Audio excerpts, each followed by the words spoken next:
Hey Husky community, welcome to another episode of 60 Formula. Hope you're doing well today. It's a brand new year. It is 2021. 2020 is finally over. And that means we have an entire year of amazingly awesome content to bring your way. And as our audience gets older, we have to get a little bit older too. Now, in the past, we've always made it a point to have the most amazing fun on this channel, always be wild, and always be ourselves. But in 2021, 60 Formula is gonna get a little bit more professional so that we can help you guys learn to train and raise your Siberian Husky or any dog that you might have. Yeah, it's true. We're not going to be just covering Siberian Huskies anymore. Yeah, we're going to be using Siberian Huskies for all of our training, but the stuff that we're going to teach you on this channel, you can apply to any dog breed. So if you got a Chihuahua, maybe you got a Pug, maybe you got a Bulldog, maybe you got a Snickerdoodle at home. I'm not sure what you got, but no matter what the dog breed, 60 Formula videos are going to help you figure out how to make training easy,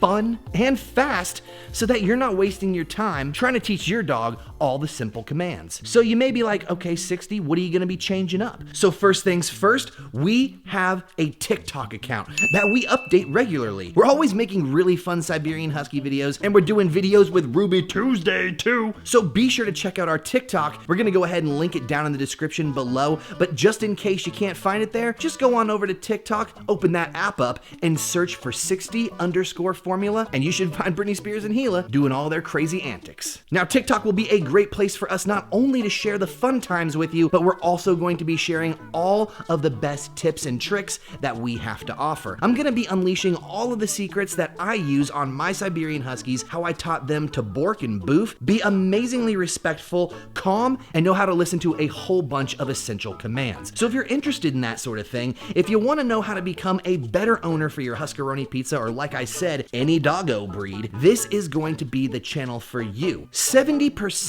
of our viewers are not subscribed. So this year we hope to earn your subscription by offering you some of the most valuable advice that you can find on the interwebs. Hey lady, yeah, the action's going on over here, dude.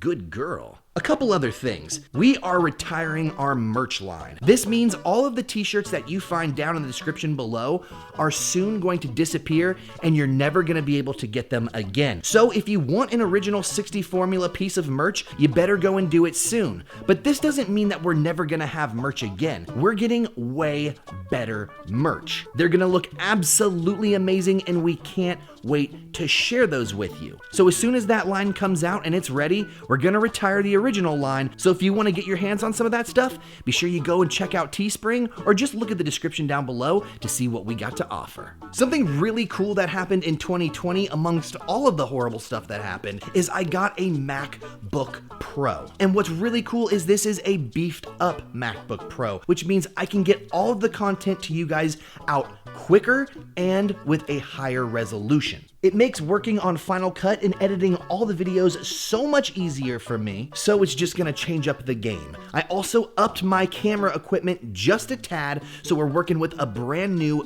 GoPro 9, and it's been bringing us the really high quality slow motion shots that you're seeing in the skateboarding videos. So I'm super excited to utilize this with more fun stuff. Now, when it comes to the training videos, I'm gonna always stick to the fun, but we're gonna try and be more precise this year. I'm not gonna repeat myself so much, and I'm gonna make sure that you guys are getting the best info that you need. So let's not waste any more time. I'm gonna share with you guys something that's super essential when it comes to owning a Siberian Husky. Something that you should be doing that almost no owner of a Siberian Husky does whenever they have a young pup. So without further ado, let's just jump right into it and talk about this secret that every puppy owner should know. Are you guys ready? All right, then let's get to it. Can you guys just believe that? It's a new year and we got a Gila nose boop. I think that was the first. That was the first ever Gila, like legit Gila nose boop. Anyways, let's get on to the stuff. Okay, so you're thinking about getting a Siberian Husky puppy, or you're thinking about getting a puppy of another breed. Whatever your jam is, you're getting a puppy, and you want to know the secret that 60 Formula's got to offer to you. What is the one thing that everyone should do whenever they get a puppy? Now, admittedly, there are tons of things that you should be doing, but this is ultra important, and I feel like nobody does this thing. Puppies, especially Siberian Husky puppies, they need to be desensitized all over their body. You're like, what in the heck do you mean desensitized? Well, when your husky is little or you just have a small puppy, it's really important to touch them all over their body. Now, it's likely you're gonna do this anyways because you have a puppy and you're gonna wanna cuddle it and touch it. You're gonna be picking it up and yada, yada, yada. But if you don't continue touching them all over the place throughout their adolescence and as they grow a little bit older, you're going to risk them having behavior problems whenever they're touched in certain locations. And this can be problematic because, well, if you need to take your husky to the vet or your puppy to the vet and they have a problem later on with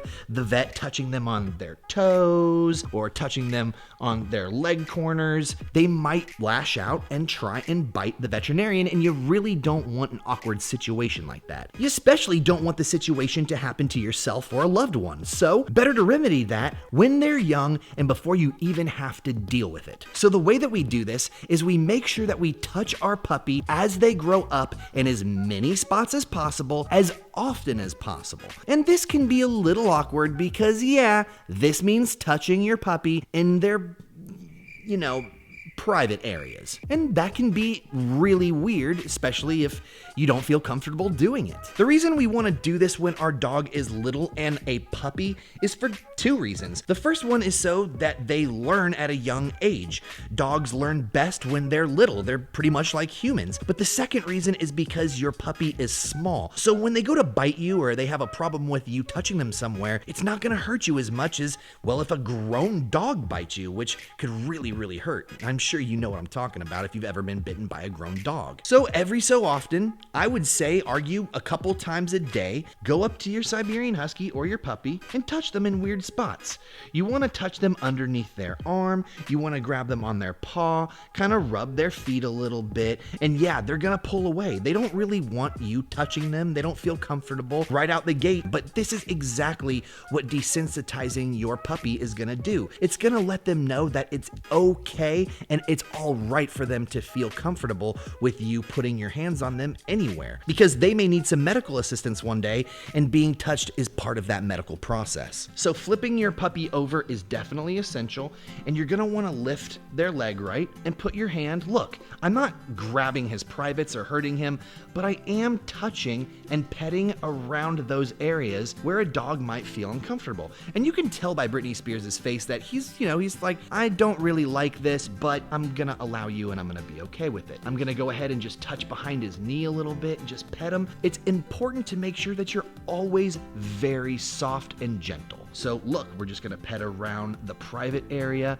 The tummy is especially a vulnerable spot for a dog, so make sure you get in these spots, and you do wanna get underneath the arms as well. Now, you're probably gonna hear your husky or your dog growl a little bit, but that's what you wanna get through. You don't wanna be afraid of your dog being mad when they're a puppy. This is the time where you're teaching them, hey dude, look, my hand is good, it's okay if I touch you right here on your back foot, right here on your back foot, and you want to be very gentle. Just small pets, let them know, hey dude, it's all good. It's all good in the hood. And eventually your doggeroni pizza is gonna get extremely comfortable with you touching them anywhere, and that's gonna make life super easy on you. Now trust me when I say this, so many people do not practice this. They don't regularly touch their dog in all the places that they need to. Most people just pet their dog on the head, maybe on the back, and maybe pat them on the butt, but a lot of people don't touch their dogs where they need to be touched. Some key places that dogs don't like to be touched, where they specifically need to be desensitized, is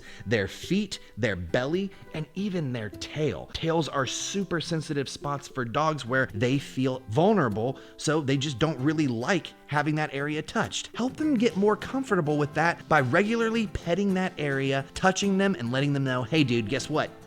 I'm your BFF4L, doggo. What's wrong?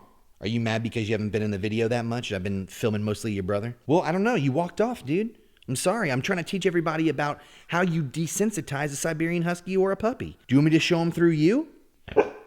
I didn't think so. So don't mope around then. So use this advice because I promise you it's gonna make your life so much easier when your husky or your puppy gets way older and they're so much more comfortable with you touching them rather than them being completely uncomfortable because you didn't touch them in specific places and desensitize them, and they may have behavior issues. It may seem weird to take your hand and touch your animal in sensitive and private areas, but in the end, like I said, it's gonna help you out. We hope you guys had a blast on today's episode. We hope you guys had fun. We had a great time updating all you guys on where the channel is going, what's gonna be happening, and we're really excited to bring it your way. If you guys had a blast, be sure to smash that like button and hit subscribe so you don't miss out on any more free Huskaroni pizza information. Until next time, we'll see you with another episode of guess what, dude?